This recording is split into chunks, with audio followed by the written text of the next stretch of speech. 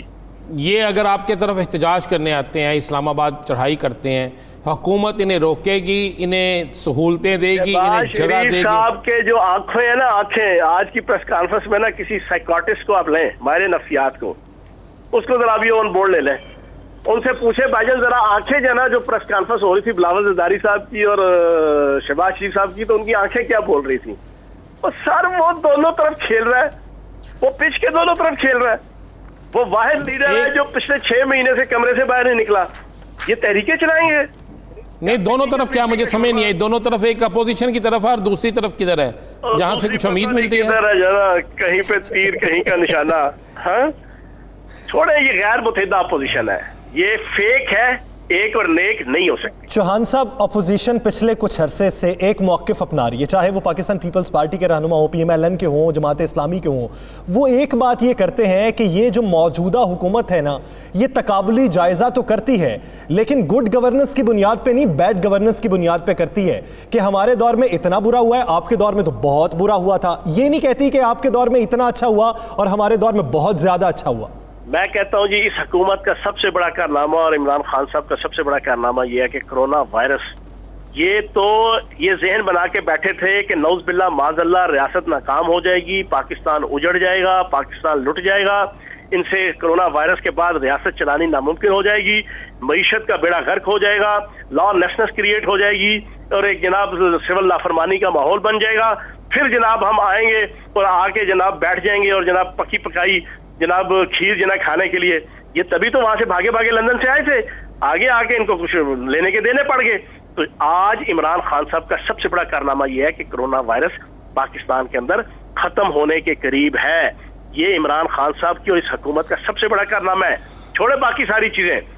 چوہان صاحب, آج ایک میڈیکل رپورٹ جمع ہوئی ہے میاں محمد نواز شریف کی, جس میں کہا گیا ہے کہ جناب ان کورونا کی وجہ سے ان کا گھر سے باہر نکلنا, چلنا پھرنا ان کے لیے انتہائی خطرناک ہے. اور آپ اکثر ذکر کرتے رہتے ہیں, کبھی وہ کافی پی رہے ہیں, کبھی کسی جگہ پہ جا رہے ہیں. تو یہ میڈیکل رپورٹ کیا کہتی ہے اور میاں صاحب کیا کہتے ہیں؟ میڈیکل رپورٹ ان کی اپنی جگہ ٹھیک ہے کہ چلنا پھرنا منع ہے, لیکن گھومنا پھرنا جائز ہے, کافیاں پینا جائز ہے, KFC پہ جانا جائز ہے, KFC پہ جا کے جناب زنگر برگر کھانا جائز ہے, ٹھیک ہے جی. اور KFC میں جناب اور مارکیٹوں میں جہاں پہ جوانوں نے اور بچوں نے ماسک لگایا ہوگا, لیکن ان کو ماسک لگانے کی کوئی ضرورت نہیں ہے کیونکہ ماشاءاللہ صحت مند ہے. ہریسے نہاریاں پائے اور جناب نلیاں کھا کھا کے جناب ان کی تو ماشاءاللہ اللہ پاک نے ان کو صحت تندرستی دی ہوئی ہے. ان کو واپس لا رہے ہیں, آپ انٹرنیشنل فلائٹس کھل رہی ہیں, آپ ان کو واپس لا رہے ہیں جی. یہ ادھر رہ کے جناب ذلت اور رسوائی کا جناب ایک سیمپل بنے ہوئے ہیں, تو ہمیں کیا ضرورت پڑی ہے جناب. مجھے ایک چیز بتائیں, ویسے وہ تو ہو رہا ہے, ادارے کر رہے ہیں, ادارے اپنا کام کر رہے ہیں, ہمارے مجرم نہیں ہیں, وہ عدالتوں کے مجرم ہیں. مطلب ہے عمران خان صاحب سے ان سے کوئی ذاتی دشمنی تو نہیں ہے نا, وہ تو اداروں کی ہے, عدالتوں کے فیصلے ہیں نا, وہ تو عدالتوں کے اس وقت مجرم اور مفرور ہے نا, وہ تو مفرور ہے عدالتوں کے. چوہان صاحب, آپ کو شہباز شریف صاحب وکٹ کے دونوں طرف کھیلتے دکھائی دیتے ہیں, تو مریم نواز صاحبہ کی خاموشی جو ہے وہ کس مصلحت کی بنیاد پہ ہو سکتی؟ بس کیا خاموشی ہے, بس چھوڑیں اس کو بھی, اس پہ وقت آنے پہ وہ تماشا دیکھ رہی ہیں. اور میں آپ کو آج ایک بہت بڑی خبر بریک کر رہا ہوں, اور اللہ کو حاضر ناظر جان کے کر رہا ہوں. اور ان کی فیملی کے ایک ممبر نے جناب مجھے یہ چیز بتائی ہے, ان کی فیملی کے آل شریف کی. انہوں نے کہا کہ جس دن شہباز شریف صاحب کو پکڑنے کے لیے نا نیب والے آئے ہوئے تھے نا, تو سب سے زیادہ دکھ جو ہے نا وہ بیگم صفدر امان کو ہوا تھا کہ یہ بچ گئے تھے. سب سے زیادہ بچنے کا وہ پکی تیار بیٹھی ہوئی تھی, یار آج پکڑا جائے جنا میرا وہ چاچا کے جس نے میرے ابا جی اور میری سیاست کی پیٹھ پہ چھرا گھونپا. اور سر چھوڑ دے, یہ اپنوں کے نہیں ہے تو عوام کے کیا ہوں گے, یہ اپنے سگے بھائی کی اور بھتیجی کے نہیں رہے تو اب باقیوں کو کیا ہوں گے. سب سے زیادہ اگر تو وہ اس بات پہ خوش ہوتی کہ اگر وہ پکڑے جاتے, اس بات پہ خوش ہوتی, تو نواز شریف صاحب ابھی یہ میل ملاقاتوں کے لیے شہباز شریف صاحب کو فون کیوں کرتے ہیں؟ اور سارا دکھاوا ہے یار. آپ اندر کی ان کی آل شریف کے اندر جو پھوٹ پڑی ہوئی ہے نا, وہ آپ کی سوچ سے باہر ہے. حمزہ شہباز کی سیاست اور شہباز شریف کی سیاست کا دھڑن تختہ ہونا اس وقت بیگم صفدر امان صاحبہ کا, کیپٹن صفدر کا, نواز شریف صاحب کا اس وقت سب سے بڑی خواہش اور جسے کہتے ہیں نا نرینا خواہش ہے سر، نرینا خواہش. جوان صاحب آخری سوال کا جواب دے دیں جو میں نے پہلے بھی کیا تھا. اگر یہ اسلام آباد چڑھائی کرتے ہیں تو آپ انہیں روکیں گے یا ان کو وہاں سہولتیں دیں گے؟ اور سر کوئی نہیں روکیں گے یار. بلاول زرداری اور تحریک چلائے، شہباز شریف اور تحریک چلائے، خدا کا واسطہ ہے. 6 مہینے سے جو بندہ کمرے سے باہر نہیں نکلا کہ کرونا سے ڈر لگتا ہے، وہ شہباز اگر جاتے ہیں اگر کنٹینر دے دیں گے. چھوڑو، اگر کو نہ 9 من تیل ہوگا نہ رادا ناچے گی. پہلے 9 من یعنی تیل تو لاؤ. بلاول زرداری کو میں نے چیلنج کیا ہے 50 سینٹی گریڈ پہ 1 گھنٹہ شارع دستور پہ یا مال روڈ پہ، ٹھیک ہے جی، 1 گھنٹہ بغیر چھتری، بغیر تمبو، بغیر کنات، بغیر ٹوپی کے یہ صاحب بہادر بیٹھ جائیں 50 سینٹی گریڈ پہ. میں ٹی وی پہ آ کے ان کی تعریف کروں گا. چلو صحیح ہے. یعنی آپ کی نظر میں اپوزیشن جو ہے وہ متحرک ہوتی دکھائی نہیں دے رہی. غیر متحدہ اپوزیشن، کہیں کی اینٹ کہیں کا روڑا، بھانمتی نے کمبا جوڑا، یہ فیک ہو سکتے ہیں لیکن نیک اور ایک نہیں ہو سکتے. دوبارہ دہرا دوں. چلو صحیح، فیک ہو سکتے ہیں، نیک اور ایک نہیں ہو سکتے. بہت شکریہ حسن چوہان صاحب اس حوالے سے اپنا وقت دینے کے لیے. ناظرین دیگر ایشوز پر بات کریں گے ایک شارٹ بریک کے بعد.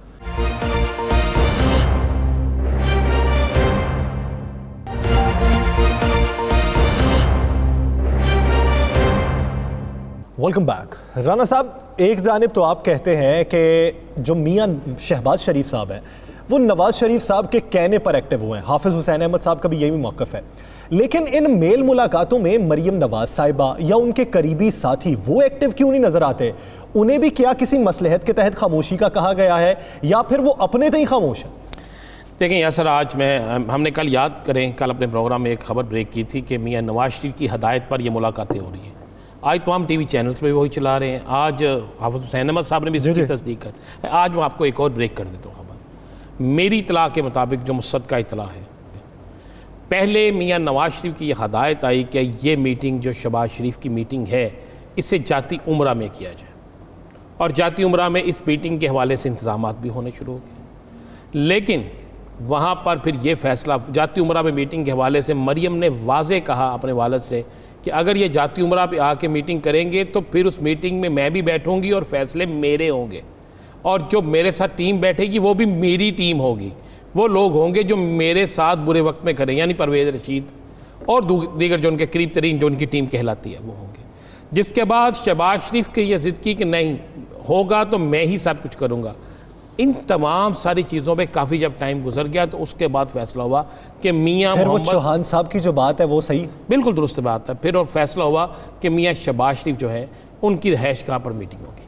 آپ غور کریں کہ جس دن سے یہ میٹنگیں شروع ہوئی ہیں، یہ میل ملاقاتیں شروع ہوئی ہیں، کیا آپ کو میاں نواز شریف کے قریبی ترین ساتھی جو جنہیں آپ سمجھتے ہیں بہت قریب ترین تھے وہ کس جگہ پہ نظر آئے ہیں؟ آج خواجہ آصف جو ہے کیا وہ اس میٹنگ میں نہیں ہو سکتے تھے؟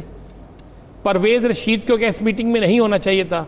شاہد حقان عباسی کو اسلام آباد کی میٹنگ سے زیادہ کیا اس لاہور کی میٹنگ میں نہیں ہونا چاہیے تھا؟ ہونا چاہیے تھا. اگر احسن اقبال آ سکتے ہیں یا اگر کوئی اور آ سکتا ہے، مریم اورنگزیب آ سکتے ہیں، تو ان لوگوں کو نہیں ہونا چاہیے تھا؟ کیا اس میٹنگ میں آج کی میٹنگ میں رانا ثناء اللہ کو نہیں ہونا چاہیے تھا؟ آپ غور کریں کہ بہت زیادہ لوگ جو بالکل فرنٹ پہ آگے اب مستقبل اے پی سی کا کیا دکھائی دے رہا ہے پاکستان مسلم لیگ نون کے کردار کے حوالے؟ دیکھیں مسلم لیگ نون کا میں آپ کو بالکل کلیئر کر دوں. مریم ناراض ہیں. میاں نواز شریف جو ہیں وہ چاہ رہے ہیں سیاست چلتی رہے. میاں نواز شریف کی ہدایت کے حوالے سے اب خود مختلف سیاسی جماعتوں کے رہنما جو ہیں ان کی تصدیق کر رہے ہیں. لیکن جو مریم ہے وہ اسی صورت میں آگے آنا چاہتی ہے کہ اگر قیادت اس کے ہاتھ میں ہو، کمیٹیوں میں مشاورت میں بیٹھنے والے لوگ ان کے ہوں. آپ کو یاد ہوگا یاسر، پچھلے دنوں جب پہلی ایک آل پارٹیز کانفرنس ہوئی تھی اور اس سے پہلے ایک ملاقات ہوئی تھی، مریم اور شہباز شریف اکٹھے گئے تھے، یاد ہوگا آپ کو. مریم کا بیٹھنے کا سٹائل اور شہباز شریف کی خاموشی وہ سارے ٹی وی چینلز نے دکھا دی تھی، کلیئر ہو گئی تھی.